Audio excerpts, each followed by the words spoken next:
press meet. Journalist asked me, Swamiji, when I see your discourses, when I read your books, you make the whole thing so simple, straight. I feel enlightenment is here and now. Then why people are not getting enlightened? Millions of people are dedicating their life for this. India, we have 10 million people dedicated their life only for practicing and spreading spirituality. You will be shocked, our population is only 120 crore. Just 1.2 billion, but 10 million, 1 crore, practically almost 1%. 1% of the population dedicated its life for practicing and spreading spirituality. We have registered sannyasis and sadhus and acharyas, means who has address, whose full time is only this, registered, known. Sadhus, priests, preachers, the swamis who have dedicated their life for practicing and spreading. The Brahmin priests and all put together, 1 crore. It was right, our question was right. Why then people are not becoming enlightened? This one word, misunderstanding of this one word, changed the whole direction of the energy. I have seen how people take up the sannyas life. The youngsters, highly intelligent, educated, when they read, study about the brahmacharya, sannyasa and all these great ideas, mainly the truth of enlightenment, they are simply inspired, thoroughly inspired. They take up the life. When they start living, suddenly, somehow, the direction is changed. The direction gets changed due to some reason, misunderstanding or lack of understanding or unawareness. The goal, instead of being enlightenment, slowly turns it away to be unattached. Please understand. This word needs to be understood. This word, vairagya,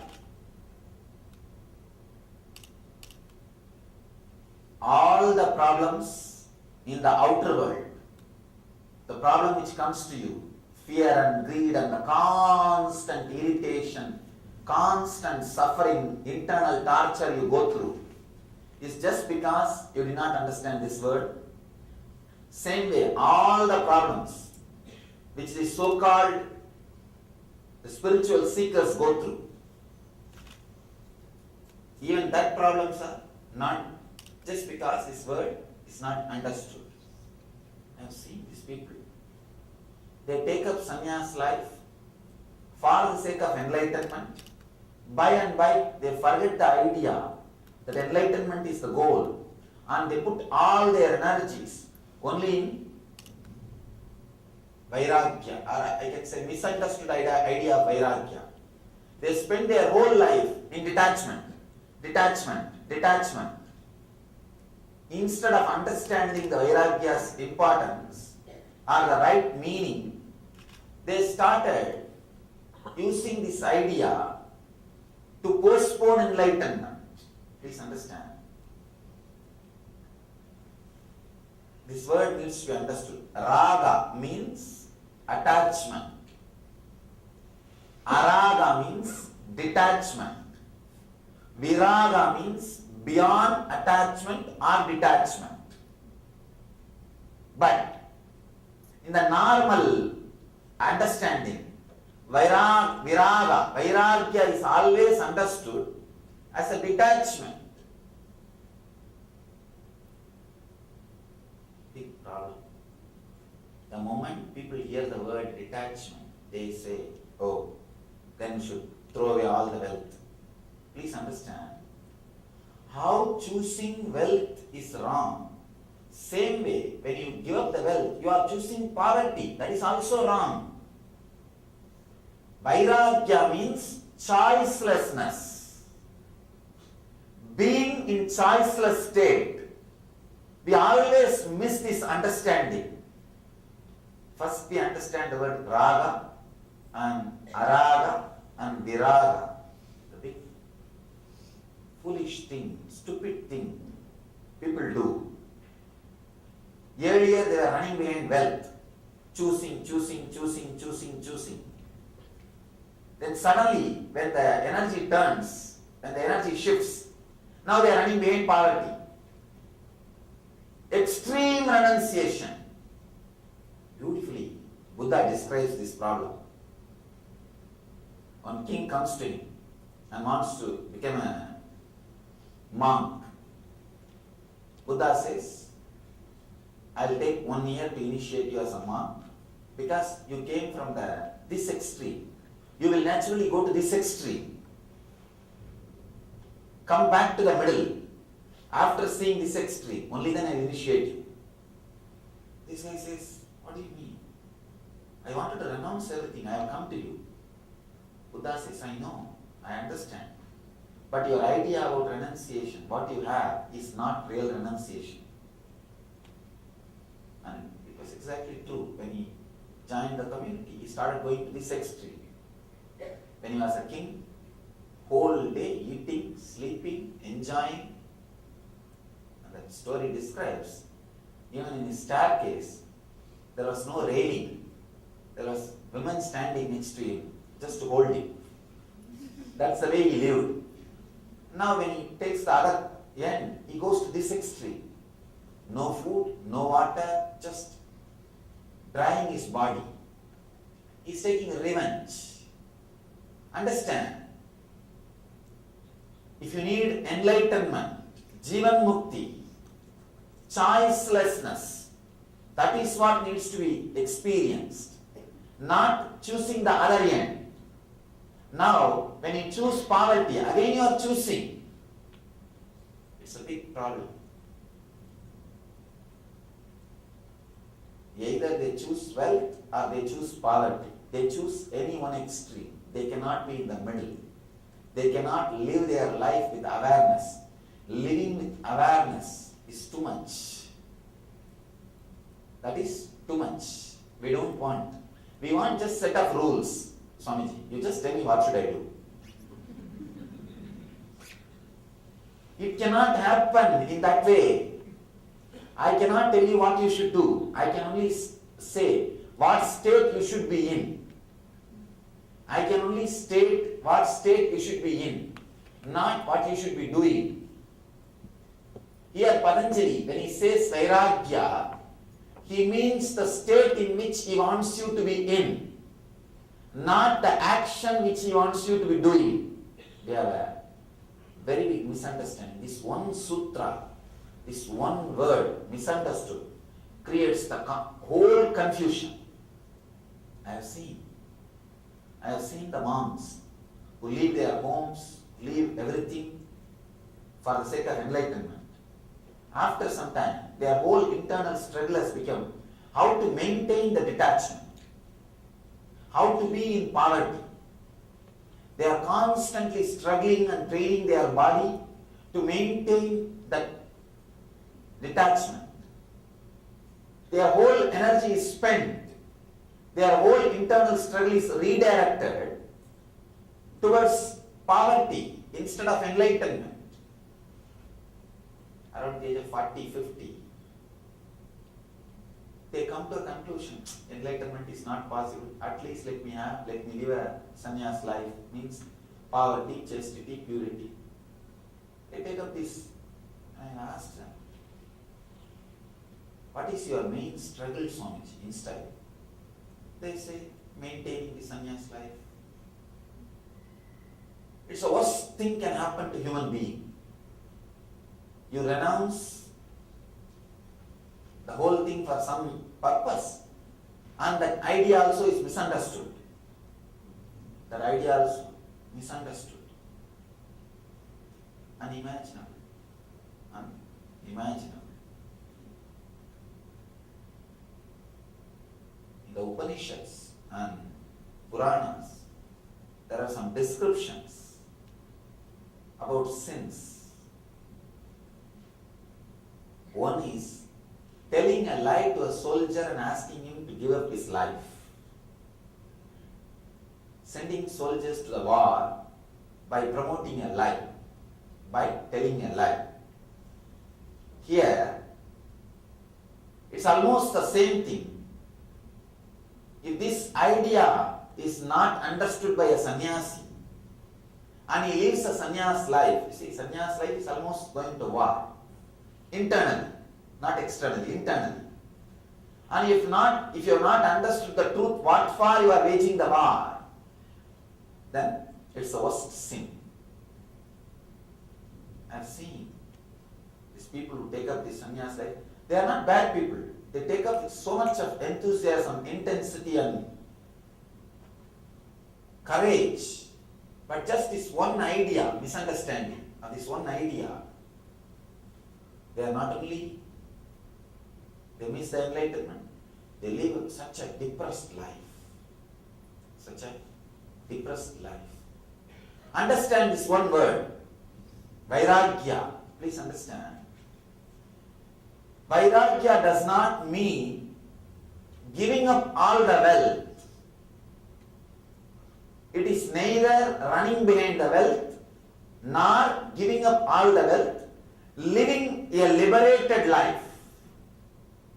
How to live a liberated life? That is a big question. They say, Swamiji, we understand we have to work and make wealth and enjoy. And we understand, give up everything, live in poverty. We understand both. What do you mean by liberated life? Understand this one truth. This one truth will bring real vairagya inside you. Please understand. As long as we feel insecure, we go on accumulating, adding. As long as we feel the matter will add value to our spirit, we go on adding, accumulating. Suddenly one day we feel tired of the efforts which you are putting for accumulation. Actually, people who choose poverty, they don't even choose hating wealth. They hate the effort to create and maintain. It is unconscious laziness, the intention to take the responsibility of acquiring and maintaining. When they lack that, suddenly they decide, let me renounce. Whoever decides to renounce with that fear of responsibility, understand, fear of insecurity makes you create more and more wealth. Fear of responsibility means now you have to maintain. Now so many things comes along with the wealth. Ramakrishna says a beautiful story. Ramakrishna is the great enlightened master, architect of modern day Hinduism. He is the architect of modern day Hinduism. Very powerful master. He says there was an eagle which caught a fish. It was flying with that fish. Hundreds of crows were chasing him. The eagle felt tired that it could not fight with these crows. It just threw the fish and came and sat. And eagle suddenly saw all the crows are behind the fish. And he is relaxed. So eagle threw the fish not because it doesn't want to eat the fish or it became vegetarian. No. It was not able to stand the fight of the crows and the crows encroaching in his space and the responsibility which comes along with the wealth. You have to have fire alarm, this alarm, that insurance, this insurance, and it goes on and on and on and on. And after that, the fine print something says, your house owner's insurance does not cover flood insurance.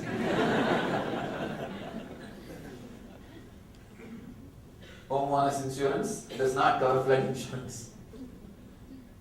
Anyhow, the responsibility, when it becomes too much, Suddenly, you choose poverty.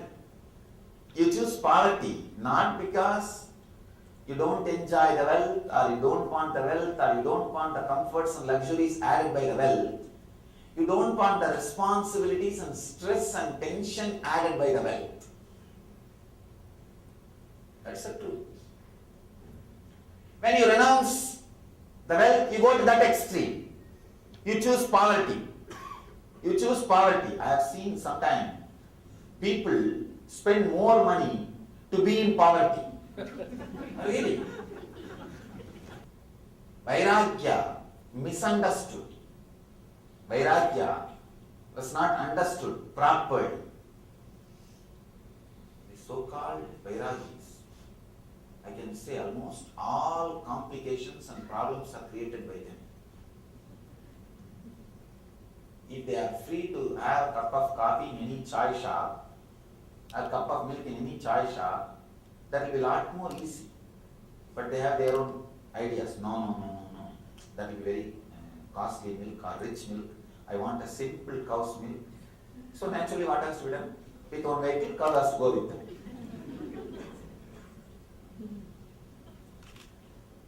Many times, Vairagya misunderstood, costs too much to the society. Then, simplicity. These guys don't renounce because they don't enjoy the wealth, or they don't feel the joys of the comforts of luxury. Suddenly they feel too much needs to be done to maintain it. So they renounce. Or some situation which tempts them, the other part, you can play your game much better way. Sometimes, even for the sake of name and fame, people renounce.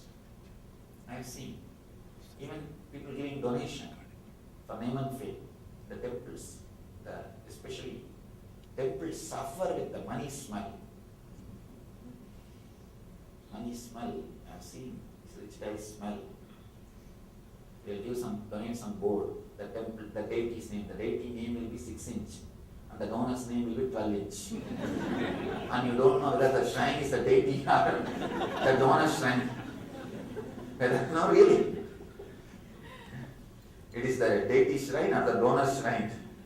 You will not even know about it.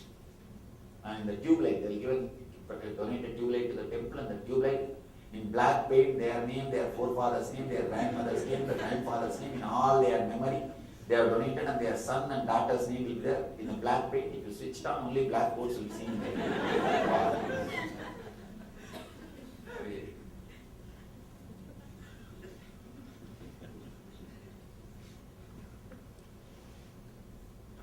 For some reason, we renounce, we give up. Please understand, any reason, if you give up the outer world, wealth, see, when you are feeling insecurity, you accumulate. And when you feel loaded, stressed with this wealth and tired, unable to handle all the things needed to maintain that wealth, then you suddenly give up. Giving up because of laziness, not because of anything else. Now you claim this as a Vairagya. No, please understand. Giving up for any reason is araga, not viraga. Detachment, not going beyond attachment or detachment. Here Patanjali says, he is not promoting detachment. He is promoting going beyond attachment or detachment. How can that happen? How can that happen? Understand this truth. How that understanding, that click happened in me. Let me describe.